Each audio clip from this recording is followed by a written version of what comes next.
En tuant Oussama Ben Laden, les États-Unis se sont débarrassés de leur ennemi public numéro 1. Il y a eu près de 10 ans de traque pour appréhender ce symbole du terrorisme, mort ou vif.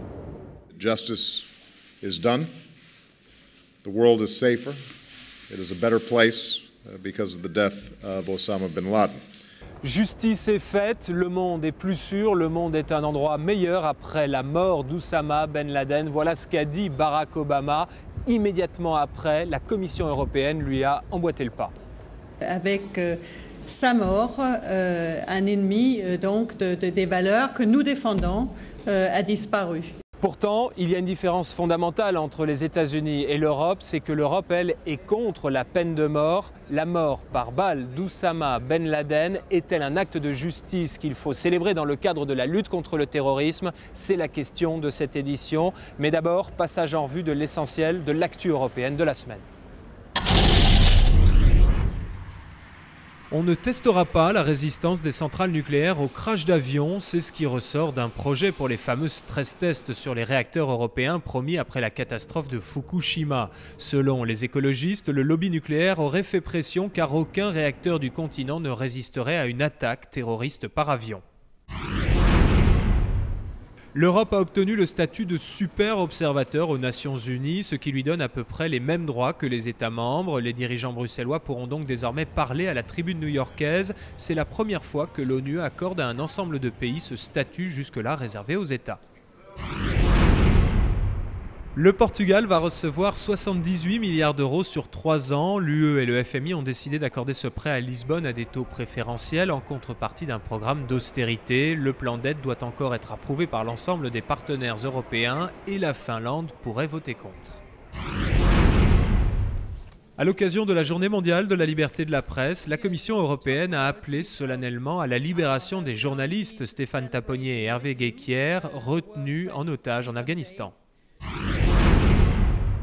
Bruxelles a accepté la possibilité de rétablir temporairement les frontières, mais uniquement lorsqu'un pays chargé de garder une frontière extérieure de l'Europe est débordé et lorsque la pression migratoire est extraordinaire, ce qui n'est a priori pas le cas avec l'afflux actuel de migrants tunisiens.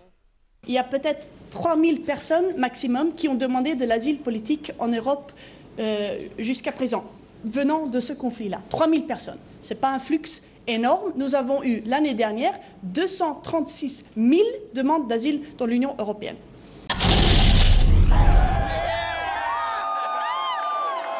À l'annonce de la mort d'Oussama Ben Laden, de nombreux Américains sont spontanément sortis dans la rue pour dire leur joie. Aurait-on pu imaginer de telles scènes de liesse en Europe? Al-Qaïda a pourtant aussi frappé sur notre continent, mais chez nous, la peine de mort a été abolie et face au terrorisme, les Européens sont en quête de justice pénale. Il faut comprendre que 3000 personnes sont mortes dans les tours à New York. Alors, il y a beaucoup de familles, beaucoup de personnes là sont toujours touchées par la mort de sa famille. On peut comprendre ça. Moi, personnellement, je ne serai jamais heureux de la mort de quelqu'un, même Osama Bin Laden. Il était, à mon avis, un homme très, très dangereux. Il était un terroriste. Il était mauvais.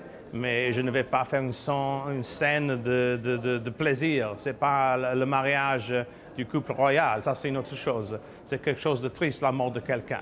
Mais en même temps, moi je ne suis pas touché personnellement. Si moi j'avais un membre de ma famille qui était mort dans les attentats, dans le métro de Londres, il y a 3-4 ans, peut-être moi je serais très heureux de savoir qu'il y a une espèce de vengeance. Mais la vengeance n'est pas la justice.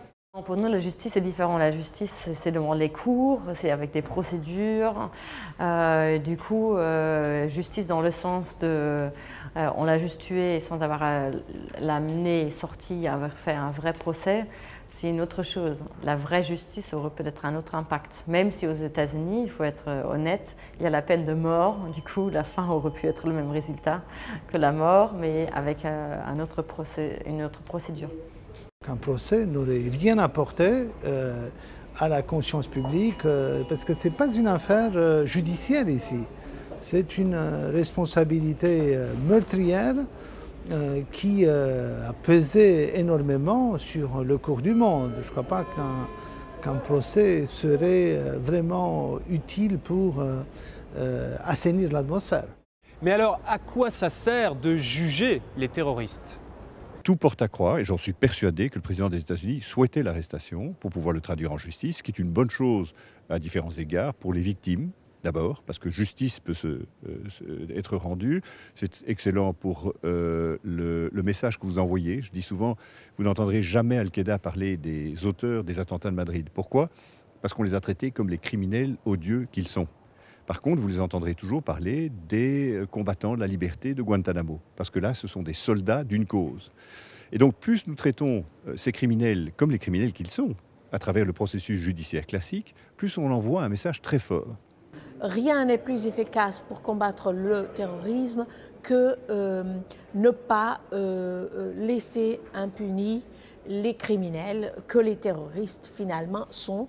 Peut-être quelqu'un diront que pour des criminels de cette dimension, la mort est peut-être la sortie la plus facile. Une sortie dont la Commission européenne s'est immédiatement réjouie à chaud lundi matin après l'annonce de la mort du terroriste. Avec sa mort, un ennemi donc des valeurs que nous défendons a disparu. Et donc, effectivement, nous considérons que ceci est un pas pour rendre le monde plus sûr, effectivement. Après cette déclaration très critiquée, la Commission européenne a tenu à rappeler qu'évidemment cela ne changeait rien à son opposition à la peine de mort. Les Européens auraient préféré pouvoir traduire Oussama Ben Laden en justice, mais ils ont tenu à montrer qu'ils étaient à 100% aux côtés des États-Unis. Personnellement, je ne suis pas complètement contre la peine de mort. Ça, c'est ma position personnelle comme un conservateur britannique. Mais c'est vrai que dans la position officielle de l'Union européenne est contre la peine de mort. Alors on ne peut pas dire que c'est la justice qui a été faite parce que si on est contre la peine de mort dans tous les cas, on est contre la peine de mort. Alors c'est un peu inconsistant, incohérent cette position-là. Mais qu'est-ce qu'on va dire? Il faut appuyer les États-Unis dans ce cas-là. Je ne vais pas appuyer les réseaux terroristes. Après les attentats du 11 septembre 2001, l'administration Bush a déclaré la War on Terror, la guerre contre la terreur. Côté européen, on a voulu également se protéger contre cette menace nouvelle, mais on a préféré parler de lutte contre le terrorisme, deux approches bien différentes. C'est vrai qu'en Europe, on a vraiment plus l'approche de la justice pénale, c'est-à-dire qu'on les considère comme des criminels et qu'il faut les poursuivre et les juger en tant que criminels. Et qu'aux États-Unis, c'est plutôt l'aspect de sécurité, voilà, de contre-terrorisme, que c'est pas la même catégorie. Du coup, les moyens sont différents. Les Américains se sentent effectivement depuis une décennie en guerre contre ce monde terroriste. Les attentats qui se sont passés en Europe n'étaient pas vus comme des scènes de guerre, mais comme des attentats liés à notre histoire européenne. Nous avons connu des attentats terroristes, des réseaux criminels avant cet épisode de 2001.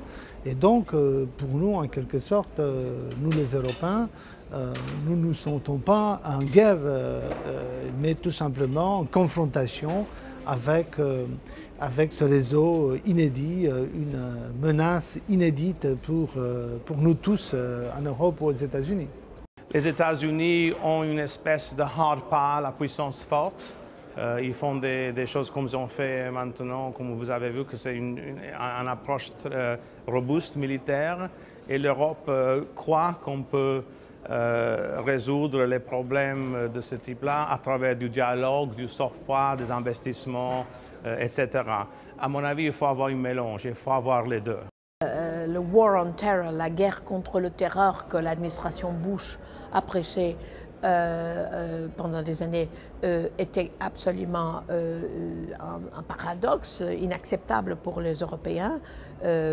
Personne ne l'a vraiment soutenu ici en Europe. Tout le monde, tout le temps a dit on est des États de droit. C'est ça justement qui nous différencie des terroristes et c'est notre agenda démocratique en plus qui sont en train de combattre le terrorisme de Al-Qaïda. Donc on ne peut pas utiliser leurs armes donc pour faire en dernière analyse leur jeu.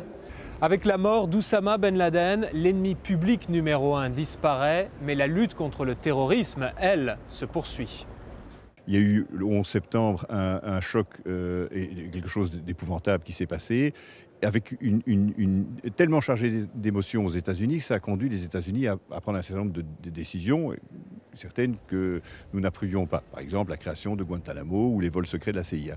Je pense qu'aux États-Unis, la capture et la mort d'Oussama Ben Laden va sans doute constituer une sorte de soulagement qui pourrait permettre au président Obama de continuer dans la ligne de sa politique, qui est de quitter le Global War on Terror et d'en revenir à une approche plus classique, qui est un peu l'approche européenne. La mort d'Oussama Ben Laden passe donc pour le déclic qui rassurera les Américains, mais Al-Qaïda était déjà de moins en moins soutenu ces dernières années. La plupart de ses victimes étaient musulmanes et puis sa volonté de passer pour une autorité dans l'islam était remise en question. Je pense qu'il y a quand même une victoire symbolique dans sa disparition, même si je crois qu'en fait, plus important est sa défaite par les jeunes générations du monde arabe qui se manifestent pour toute une autre agenda que celle de Bin Laden. L'agenda de la démocratie, l'agenda de la liberté, l'agenda des droits de l'homme. Oussama Ben Laden avait essayé de se débarrasser de Moubarak. Ce n'est pas lui qui a réussi avec le terrorisme, ce sont les révolutionnaires pacifiques qui sont arrivés. Et ça, c'est quand même un signal important pour tous ceux qui se battent contre les injustices et contre les oppresseurs, que la bonne voie pour y arriver, ce n'est pas le terrorisme. Voilà, c'est la fin de cette édition qui a été préparée par Cécile Verrier avec François Declercq. N'hésitez pas à nous envoyer un message. Notre adresse email europe@bfmtv.fr. Vous pouvez également consulter cette émission en podcast sur le site de la chaîne. Rendez-vous le week-end prochain, samedi 11h45, dimanche 16h45 pour une nouvelle édition de La Faute à Bruxelles sur BFM TV.